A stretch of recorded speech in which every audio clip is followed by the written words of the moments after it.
Hello दोस्तों आप सभी का बहुत बहुत स्वागत है आपके अपने YouTube चैनल फटाफट इंग्लिश किस क्लास में।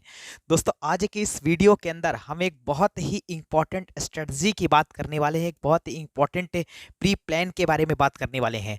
दोस्तों ये वीडियो मैं काफ़ी दिन बाद अपने चैनल पर लेकर आया हूँ। कुछ बिजी शेड्यूल होने की वजह से मैं रेगुलरली प्रॉपरली वीडियो अपलोड नहीं कर पा रहा था, बट वी विल ट्राई। अब हम कोशिश करेंगे कि हम यहाँ से रेगुलरली वीडियो आप तक पहुँचाएँ और जब तक आपका बोर्ड एग्जामिनेशन नहीं हो जाता है तब तक हम प्रॉपर वीडियो लेकर आएँ और बेहतर से बेहतर कंटेंट के साथ ज़बरदस्त वीडियो लेकर आएँ, चाहे वह इंग्लिश से रिलेटेड हो, चाहे वह क्लास 12th की फिजिक्स से रिलेटेड हो, या फिर 10th की साइंस हो, या फिर 10th का इंग्लिश हो। ठीक है दोस्तों, आपको जैसा कि बहुत सारे स्टूडेंट्स को पता है कि मैं फिजिक्स पढ़ाता हूँ, बच्चों को फिजिक्स टीच करता हूँ और इसके अलावा मैं इंग्लिश भी साथ में पढ़ाता हूँ। ठीक है, तो दोनों सब्जेक्ट की जो जो इंपॉर्टेंट वीडियोस आपके लिए हो सकती हैं, जो आपके एग्जामिनेशन के पॉइंट ऑफ व्यू से क्रूशियल होंगी, उन सभी को मैं दोस्तों वन बाय वन लेकर आपके सामने डेली प्रेजेंट होऊंगा।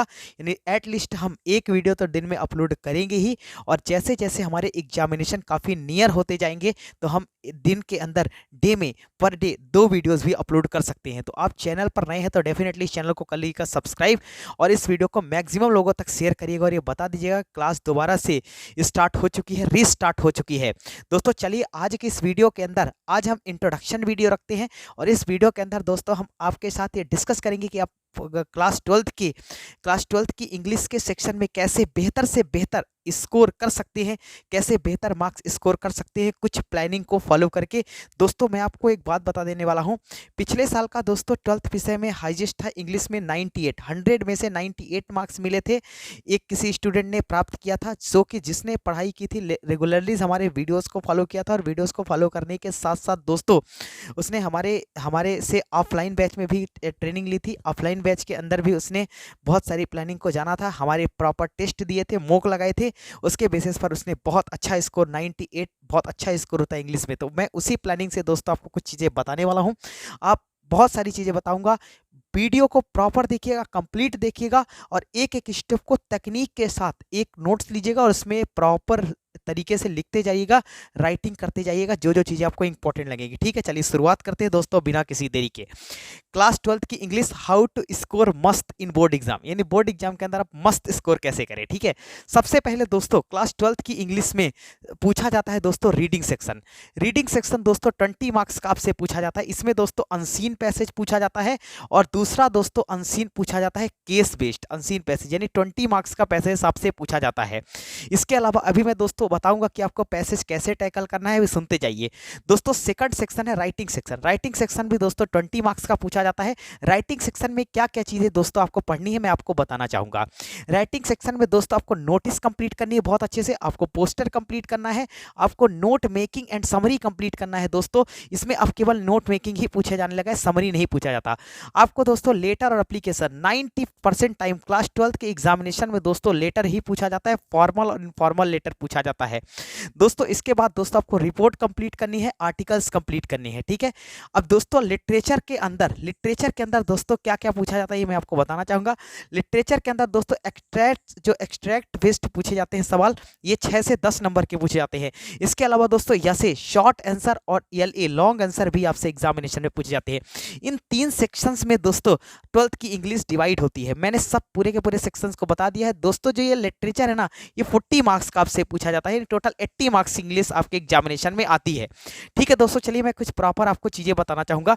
दोस्तों अब हम सबसे पहले रीडिंग वाले सेक्शन को देखने की कोशिश करते हैं, यानी हम इन 2 सेक्शन को दोस्तों कवर करेंगे, रीडिंग और लिटरेचर। ये दोनों काफ़ी इंपॉर्टेंट सेक्शन है, दोनों से मिला के आपको 60 मार्क्स मिलने वाले हैं। दोस्तों सबसे पहले मैं आपको एक इंपॉर्टेंट चीज़ बताना चाहूँगा। दोस्तों रीडिंग के लिए आपको स्मार्ट अप्रोच कौन सी अपनानी है, इन दोनों में अच्छा बेहतर स्कोर, इन दोनों में आप बेटर स्कोर कैसे करें, इसके लिए दोस्तों मैं आपको एक शानदार ट्रिक बताने वाला हूं, ध्यान से सुनिएगा। दोस्तों कैसे आप रीडिंग सेक्शन के अंदर और लिटरेचर सेक्शन के अंदर बेहतर स्कोर कर सकते हैं, इसके लिए दोस्तों सबसे पहले आप दोस्तों अपनी इंग्लिश की बुक उठाइए, जो NCERT जो बुक आपको देती है वो बुक उठाइए और उस बुक को दोस्तों रीड करना प्रारंभ कीजिए, ईच एंड एवरी चैप्टर। आप जब भी बुक को रीड करिएगा दोस्तों। एक चीज़ का विशेष ध्यान रखिएगा कि आपके हाथ में पेन और रफ होना चाहिए, ठीक है। तो आपको क्या करना है, लाइन बाय लाइन का मतलब ये है जो आपको इंपॉर्टेंट लाइन लग रही है उसकी समरी सबसे पहले नोट कर लीजिए एनसीईआरटी की, ठीक है। जैसे कि मान लीजिए आपने एक चैप्टर पढ़ा, उसमें अगर आपने एग्जाम्पल के तौर पर देखा तो आपने पूरी की पूरी बुक की समरी पढ़ी, आपने एक एक चैप्टर पढ़ा, उसमें से आपने इंपॉर्टेंट पॉइंट निकाले। जैसे कि एक एग्जाम्पल बता रहा हूँ, जैसे मान लीजिए आपने कोई चैप्टर पढ़ा दोस्तों, चैप्टर नंबर 3 या चैप्टर नंबर 4, ठीक है। चैप्टर नंबर 4 पढ़ा आपने, उसके राइटर कौन आपने लिख लिया, who is writer, writer name लिख लिया, ठीक है। इसके बाद दोस्तों लेसन नेम्स लिख लिया और उस चैप्टर की पूरी समरी पढ़ ली। समरी पढ़ने के लिए दोस्तों आप किसी भी कोई भी सोल्यूशन का आप सहारा ले सकते हैं या फिर आप बुक्स को अच्छे से रीड कर सकते हैं, आपको चीज़ें समझ में आएंगी, ठीक है। पहली बात। दूसरी बात दोस्तों, समरी इतना पढ़ने के बाद आपको अपनी थिंकिंग लगानी है, अपने से सोचना है, चीज़ों को आंसर बनाने की कोशिश करना है।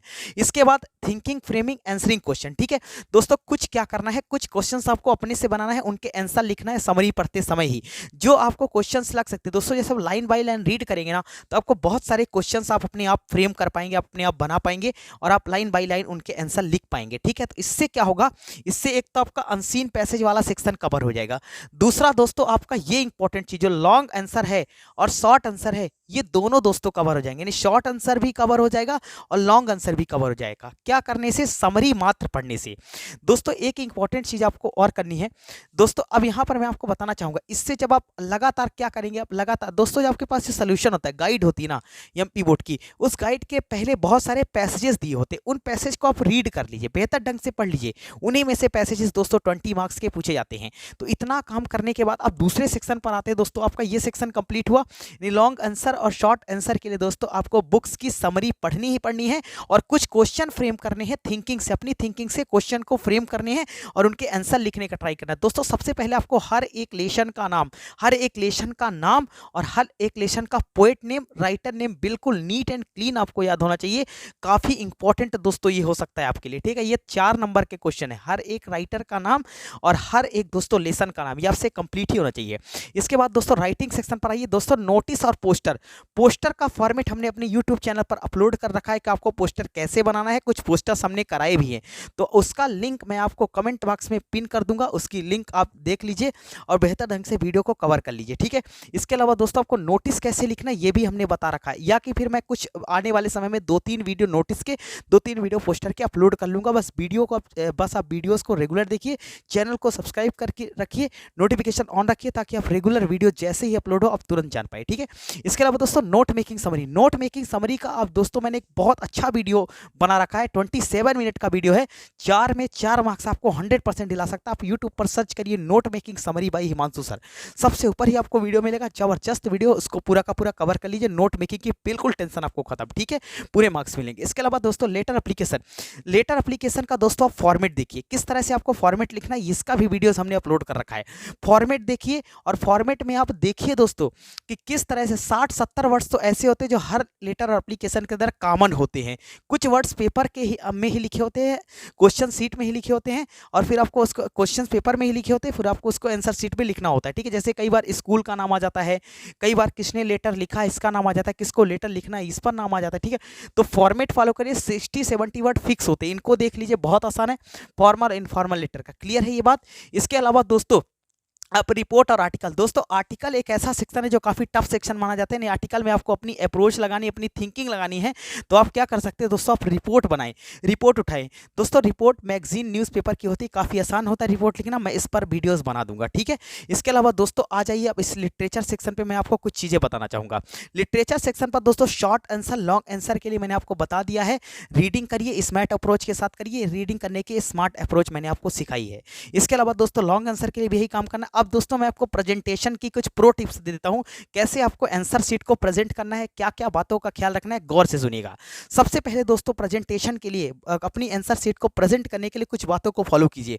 टॉपर आंसर शीट रीड मारो, टॉपर की आंसर शीट आप देख लीजिए, टॉपर किस तरह से लिखते हैं उसको 3-4 बार टॉपर की आंसर शीट देख लीजिए, और टॉपर की आंसर शीट देखने पर ये देखिए कि टॉपर कैसे आंसर को शुरुआत कर रहा है, कैसे इंट्रोडक्शन लिख रहा है, किस तरह से बॉडी लिख रहा है, किस तरह से कंक्लूजन लिख रहा है। जब आप टॉपर की आंसर शीट को देख लेंगे तो दोस्तों आपको आइडियाज़ हो जाएगा कि किस तरह के आंसर आपको प्रेजेंट करने हैं, ठीक है। इसके अलावा दोस्तों use last page as rough to make all random points. दोस्तों एक इंपॉर्टेंट पॉइंट, इंग्लिश में बहुत सारे बच्चे गलती करते हैं, लास्ट पेज को आप रफ की तरह से लीजिए। कैसे दोस्तों, जैसे मान लीजिए आपने यहाँ पर लास्ट पेज, ये आपका लास्ट पेज है, ऊपर लिख लीजिए दोस्तों ये रफ, ऊपर लिख लीजिए रफ वर्क, ठीक है, ऊपर लिख लीजिए रफ वर्क। और दोस्तों इसको रफ की तरह से यूज कीजिए। सर इसको यूज रफ की तरह से क्या यूज करेंगे दोस्तों, सबसे पहले आप यहाँ पे जैसे आपने 1 पॉइंट 2 पॉइंट 3 पॉइंट 4 पॉइंट, जो जो आंसर आपको पहले जिस सीक्वेंस में लिखना है उसको आप रफ में पहले ही लिख लीजिए। पेपर आपको मिलेगा, आप देख लीजिए आपको कौन कौन से पहले आंसर करना है। अब ये पूरी फ्रीडम होती है दोस्तों कि आप बोर्ड के अंदर कहीं से भी क्वेश्चंस को शुरू कर सकती है, ये फ्रीडम बोर्ड देता है, ठीक है। तो आप देख लीजिए दोस्तों कि कौन से आंसर को पहले लिखना है, कौन से आंसर को बाद में लिखना है, कौन कौन से बुलेट पॉइंट है जो हमें क्वेश्चन एंड आंसर में लिखना है। तो इससे दोस्तों आपको ये होगा कि जैसे आपने एक पहले पॉइंट में पहले नंबर पे कौन सा पॉइंट लिखना है, दूसरे नंबर पे कौन सा लिखना है, तीसरे नंबर पे कौन सा लिखना है, फोर्थ नंबर पे कौन सा लिखना है। ये बुलेट पॉइंट रफ में लिखने से दोस्तों ये हो जाएगा कि आपका जो कॉन्सेप्ट है, आपको ये चीज़ें बार बार दिक्कत नहीं होगी कि आप कहीं, आपको ये चीज़ें बिल्कुल देखने में दिक्कत नहीं होगी कहाँ से आपका आंसर शुरुआत करना है। पहले आपने रफ शीट में लिखा है छोटे छोटे अक्षरों से, आप देख लीजिए एक rough work last page rough की तरह से जरूर यूज़ कीजिए और रैंडम पॉइंट उसमें नोट कर लीजिए। तो दोस्तों इसमें लिखा भी है, पहले ही चीज़ें नोट डाउन करें, यानी शॉर्ट में पहले चीज़ें नोट डाउन कर ले कि पहले आपको कौन कौन सा सेक्शन उठाना है। पहले राइटिंग सेक्शन करना है, राइटिंग सेक्शन में भी पहले क्या करना है, या कि पहले लिटरेचर करना है, लिटरेचर में सेक्शन में भी पहले क्या करना है, लॉन्ग आंसर करना है, शॉर्ट आंसर करना है। ये सब चीज़ें दोस्तों आप पॉइंट आउट कर लीजिए ठीक ढंग से, ठीक है। तो रफ में रफ चीज करने से आप एक बात आपके दिमाग में हो सकता आ रही हो कि सर रफ सीट करने से तो काफी टाइम चला जाएगा, टाइम वेस्ट हो जाएगा। टाइम वेस्ट नहीं होगा, टाइम बचेगा। इससे आपको ये होगा कि आपने पहले से चीजों को तैयार कर रखा है, इस सीक्वेंस में आपको अपने मेन आंसर सीट के मेन पेज में यूज कर देना है, ठीक है। बात समझ में। समरी नहीं चेपनी, बहुत इंपॉर्टेंट बात, आपको समरी नहीं चेप देनी। कई बार क्या करते हैं बच्चे, क्या करते हैं किसी भी आंसर की को लिखने के लिए उसकी समरी की पूरी लिखाते हैं। बहुत ही वाहियात तरीका है, समरी आपको नहीं लिखना है दोस्तों, समरी नहीं चेपना। इससे ये होता है कि वो पेपर जो आपके जो भी इंसान आपकी कॉपी को चेक कर रहा होता है वो आपको ये जान जाता है कि इसने कुछ पढ़ाई नहीं की, इसने थोड़ी बहुत समरी पढ़ी और लिख दिया। समरी आपको नहीं चेपनी है, इफ फॉरगेट एनी आंसर। यदि आपको कोई भी आंसर भूल गया तो बिल्कुल भी आपको समरी नहीं चेपनी है, ठीक है। आंसर को थोड़ा डिटेल में लिखना है, ठीक ढंग से लिखना है, अच्छे से लिखना है। इंट्रोडक्शन से यदि आपको कोई आंसर नहीं आता है तो उस चैप्टर का जो इंट्रोडक्शन है, उस चैप्टर के जो इंपॉर्टेंट पॉइंट है उससे आंसर को लिखना शुरुआत कीजिए, उससे आंसर को लिखना शुरू कीजिए। इंग्लिश नॉट लाइक 10, ये 12th की इंग्लिश है दोस्तों, ये 10th की इंग्लिश नहीं है। बहुत ही इंपॉर्टेंट चीज़ है कि 12th की इंग्लिश में आपको स्मार्ट अप्रोच से काम करना होगा, यहाँ पर आपको दिमाग लगाना होगा, पढ़ना होगा। सबसे इंपॉर्टेंट चीज़ है पढ़ना। ये 12th की, ये 10th की इंग्लिश नहीं है कि आप बेसिक तरीके से लिख देंगे कैसे भी आपको नंबर मिल जाएगा।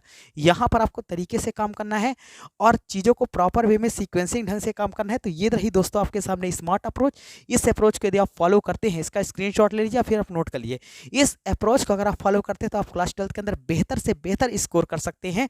और दोस्तों आप बेहतर स्कोर करके इंग्लिश को दोस्तों बिल्कुल हल्के में मत लीजिए, क्योंकि यदि आपका फिजिक्स में अच्छा नंबर आता है, केमिस्ट्री में आता है, मैथ्स में आता है, फिर बायो में आता है और इंग्लिश में आपका नंबर कम होता है तो डेफिनेटली आपके परसेंटेज का ग्राफ जो है नीचे आ जाएगा, आपका परसेंटेज का रेशियो जो है गिर जाएगा। इसीलिए मैं आपसे कह रहा हूं कि आप कंप्लीट इंग्लिश पे ध्यान दीजिए। बहुत अच्छी स्ट्रेटजी लेकर आया हूं मैं आपके सामने, बहुत अच्छी बातें मैंने बताई, प्रेजेंटेशन का भी तरीका बताया है, इस बात को फॉलो करिए और मॉक में इस प्रेजेंटेशन के टिप्स को अप्लाई कीजिए। मॉक टेस्ट के अंदर मॉक टेस्ट दीजिए, 2 से 3 मॉक टेस्ट दीजिए। और एक इंपॉर्टेंट बात, जब भी आप कोई क्वेश्चन का आंसर लिख रहे हैं तो उस आंसर के नीचे, जैसे मान लीजिए आपका कोई आंसर लेसन नंबर 2 से आया है, तो लेसन नंबर 2 से आया है तो सबसे पहले आप आंसर प्रेजेंट कीजिए। इसके बाद आप ब्लैक पेन से लेसन नेम लिखिए और उस लेसन का नाम लिखिए। इसके बाद आप ब्लैक बॉल पेन से पोएट नेम लिखिए और फिर इसके बाद ब्लू पेन से पोएट का नाम लिखिए। हर एक आंसर के नीचे आपकी काफ़ी बेहतर बन सकती है, ज़बरदस्त बन सकती है और आप अच्छा स्कोर कर सकते हैं।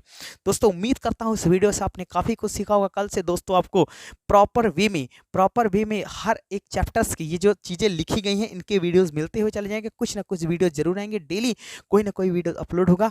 उम्मीद करता हूँ आपने इस वीडियो से सीखा होगा और आप इस वीडियो से सीखकर इन चीज़ों को अपने आंसर शीट में अप्लाई करने की कोशिश करेंगे और बेहतर से बेहतर मार्क्स स्कोर करेंगे एग्जामिनेशन में। थैंक यू सो मच, मिलते हैं आपसे नेक्स्ट वीडियो में। तब तक के लिए रखिएगा अपना ख्याल। जय हिंद।